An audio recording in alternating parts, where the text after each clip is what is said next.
Welcome to all of you my YouTube channel DS classes biology. Channel को like करें, share करें और subscribe करें। लेटेस्ट वीडियो के नोटिफिकेशन को प्राप्त करने के लिए बेल आइकन को प्रेस करें ताकि लेटेस्ट वीडियो की जो नोटिफिकेशन है वो आपको मिलती रहे। हेलो एवरीवन, पीछे हमने पढ़ा बायोटेक्नोलॉजी का जो जनरल इंट्रोडक्शन है उसके बारे में। आज हम पढ़ेंगे बायोटेक्नोलॉजी के प्रिंसिपल्स के बारे में कि बायोटेक्नोलॉजी के अंदर कौन कौन से प्रिंसिपल हैं जो आपके काम करते हैं, जिनके ऊपर आपका बायोटेक्नोलॉजी बेस्ड है। यहाँ पे दो ऐसी कोर टेक्निक हैं जो मॉडर्न बायोटेक्नोलॉजी का बेस है। इसी के आधार पे हम आज के टाइम में जेनेटिक मॉडिफिकेशन करते हैं, जेनेटिक इंजीनियरिंग करते हैं, रिकॉम्बिनेंट डीएनए को बनाते हैं।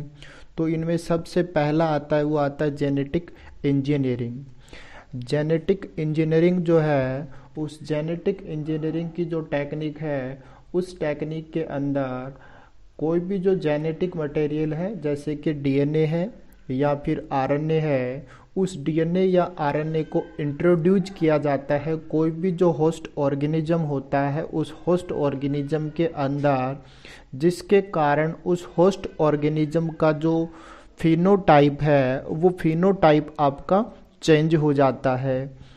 सेकंड जो आता है वो आता है इस टेक्निक के अंदर कि हम मेंटेनेंस करते हैं स्टेराइल एम्बियंस जो कंडीशंस होती है उसको माइक्रोब से कंटामिनेशन फ्री जो एरिया है वो हमारा बनाया जाता है, जिसके कारण वहाँ पे अदर कंटामिनेशन जो है वो प्रेजेंट ना हो और केवल जिन माइक्रोब्स को या यूकैरियोटिक सेल को या जो भी डिज़ायरेबल करैक्टर हमको चाहिए, उस डिज़ायरेबल करैक्टर वाला जो है केवल उसी को हम यहाँ पे मैन्युफैक्चर करते हैं स्टेराइल कंडीशन के अंदर। कोई भी जो बायोलॉजिकल प्रोडक्ट है वो बायोलॉजिकल प्रोडक्ट हम यहाँ पे बनाते हैं। वो बायोलॉजिकल प्रोडक्ट आपका एंटीबायोटिक्स हो सकती है, वैक्सीन हो सकते हैं, एंजाइम्स हो सकते हैं। ये सारी जो चीज़ें हैं वो ह्यूमन बीइंग के लिए बेनिफिशियल होता है और बायोटेक्नोलॉजी का यूज करके हम एंटीबायोटिक, वैक्सीन या फिर जो एंजाइम्स होते हैं उनको हम आसानी से बना सकते हैं। नेक्स्ट है आपका जेनेटिक जो इंजीनियरिंग है। वो जेनेटिक इंजीनियरिंग कुछ स्पेसिफिक टेक्निक्स हैं जिन टेक्निक के ऊपर बेस्ड होती है। हमें कौन कौन सी टेक्निक अपनानी पड़ेंगी, कौन कौन से प्रोसीजर अपनाने पड़ेंगे, जिसके ऊपर हम जेनेटिक इंजीनियरिंग का जो प्रोसीजर है उसको फॉलो कर सकें। यहाँ पे सबसे पहले आता है creation of recombinant DNA, short में हम कहते हैं आरडीएनए। यहाँ पे आर जो है उसका मतलब है रिकॉम्बिनेंट और डीएनए का आपको पता ही है क्या होता है, डीऑक्सी एसिड। यानी कि आरडीएनए जो है रिकॉम्बिनेंट जो डीएनए सबसे पहले उसको आपका बनाया जाएगा। रिकॉम्बिनेंट डीएनए कहते किसको हैं कि दो अलग अलग जो इंडिविजुअल्स हैं उन इंडिविजुअल या उन स्ट्रेन का जो डीएनए है उसको अगर हम आपस में ऐड कर देते, एक दूसरे के साथ में जोड़ देते हैं, तो नया बनने वाला जो डीएनए है उसको हम आरडीएनए कहते हैं। हम देखते हैं कि सेक्सुअल जो रिप्रोडक्शन होता है उसका ज़्यादा एडवांटेज होता है ए सेक्सुअल जो रिप्रोडक्शन होता है उसकी तुलना में, क्योंकि सेक्सुअल जो रिप्रोडक्शन होता है वो वेरिएशन क्रिएट करता है। वहाँ पे जेनेटिक जो कॉम्बिनेशन है वो जेनेटिक कॉम्बिनेशन ज़्यादा होता है। ए सेक्सुअल जो रिप्रोडक्शन होता है उस पर जेनेटिक जो इन्फॉर्मेशन होती है वो हमेशा प्रिजर्व कंडीशन के अंदर रहती है, परंतु जो सेक्सुअल रिप्रोडक्शन होता है वो वेरिएशन को परमिट करता है। इसलिए सेक्सुअल रिप्रोडक्शन जिन ऑर्गेनिज्म में पाया जाता है जैसे कि प्लांट्स है, एनिमल्स है, तो इनके अंदर हम हाइब्रिडाइजेशन करवा सकते हैं, यानी कि जो जीन या जो डीएनए है उनका आसानी से कॉम्बिनेशन करवाया जा सकता है। यहाँ पे दो अलग अलग जीन या डीएनए का कॉम्बिनेशन ही रिकॉम्बिनेंट डीएनए कहलाता है। दूसरी जो टेक्निक आती है वो आती है यूज ऑफ जीन क्लोनिंग, यानी कि हम यूज करते हैं किसी भी जीन को उस जीन का हमें क्या बनाना होता है, क्लोन बनाना होता है। यानी कि जो भी डिजायरेबल डीएनए है उस डिजायरेबल डीएनए को हम लेंगे और उस डीएनए का हम क्लोन तैयार करेंगे। इस चीज़ को हम कहते हैं जीन की क्लोनिंग। अब जब हमने उसका क्लोन तैयार कर लिया तो नेक्स्ट मेथड है उसको फॉलो करते हैं, नाम है जीन ट्रांसफ़र।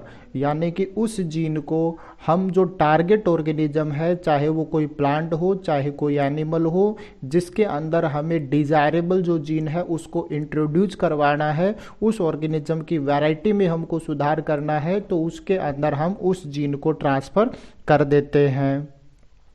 सबसे पहले जो फर्स्ट रिकॉम्बिनेंट डीएनए है वो फर्स्ट रिकॉम्बिनेंट डीएनए बनाया गया स्टैनले कोहेन और हर्बर्ट बोयर के द्वारा 1972 के अंदर।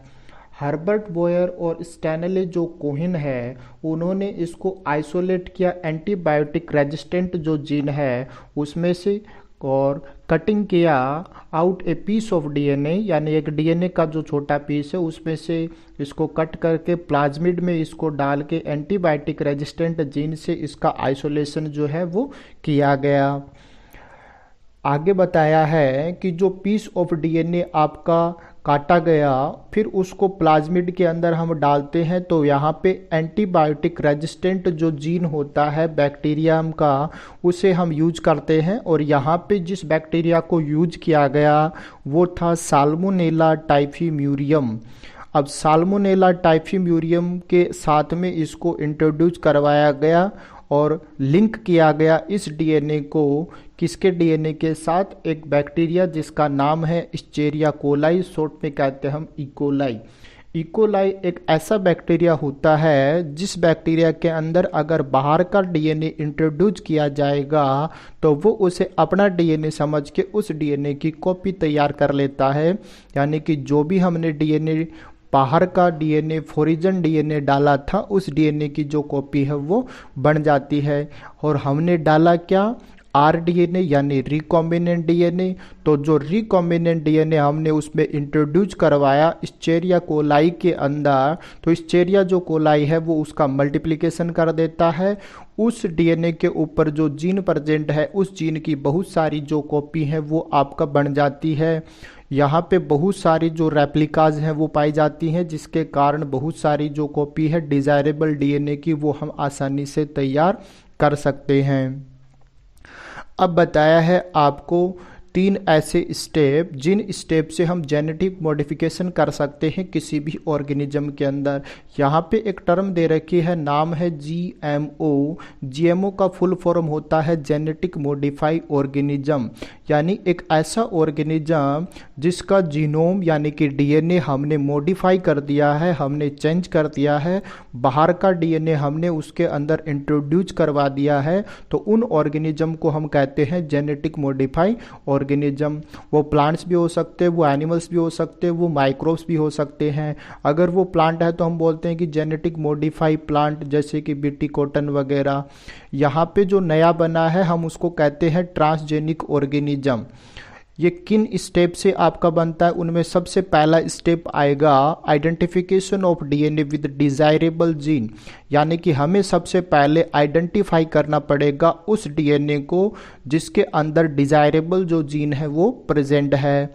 अब सेकंड स्टेप में हम क्या करेंगे, introduction of the identified DNA into A target या होस्ट सेल, यानी कि जो भी टारगेट या जो भी होस्ट सेल है उस होस्ट सेल के अंदर जो आइडेंटिफाई जो डीएनए है उसको हम इंट्रोड्यूस करवा देंगे, उसके अंदर उसको इंट्रोड्यूस करवा देंगे जिसके कारण उसकी कॉपी बन जाएगी। यहाँ पे इस चीज़ को कॉपी बनाने के लिए मेंटेनेंस का ध्यान रखा जाता है। तो यहाँ पे maintenance of the introduced DNA in host and transfer of the DNA to its progeny, यानी कि जो डीएनए हमने इंट्रोड्यूस करवाया है होस्ट के अंदर वो उस डीएनए के ट्रांसफॉर्मेशन हो जाएगा उसकी आने वाली जो प्रोजेनी है उस प्रोजेनी के अंदर, यानी कि जो भी डिजायरेबल करैक्टर होते हैं उन डिजायरेबल करैक्टर को हम नया जो ऑर्गेनिज्म है उस नए ऑर्गेनिज्म के अंदर इंट्रोड्यूस करवा देते हैं, जिससे उसकी आने वाली जो प्रोजेनी होगी उस प्रोजेनी में भी वो सक्सेसफुली आपका ग्रो कर जाएगा। अब नेक्स्ट जो टॉपिक आता है वो आता है tools of recombinant DNA technology. यानी कि जब हम डीएनए लेते हैं और नया डीएनए बनाते हैं, काट छांट के डीएनए को तैयार करते हैं, जेनेटिक इंजीनियरिंग करते हैं, तो यहाँ पे जो रिकॉम्बिनेंट डीएनए टेक्नोलॉजी है उसमें हम कुछ स्पेसिफिक टूल्स को यूज करते हैं कि हम डीएनए को काटना है तो कैसे काटेंगे, डीएनए को जोड़ना है तो कैसे जोड़ेंगे। तो यहाँ पे कुछ स्पेसिफिक एंजाइम्स वगैरह होते हैं, उन टूल्स की हमें यहाँ पे आवश्यकता पड़ती है।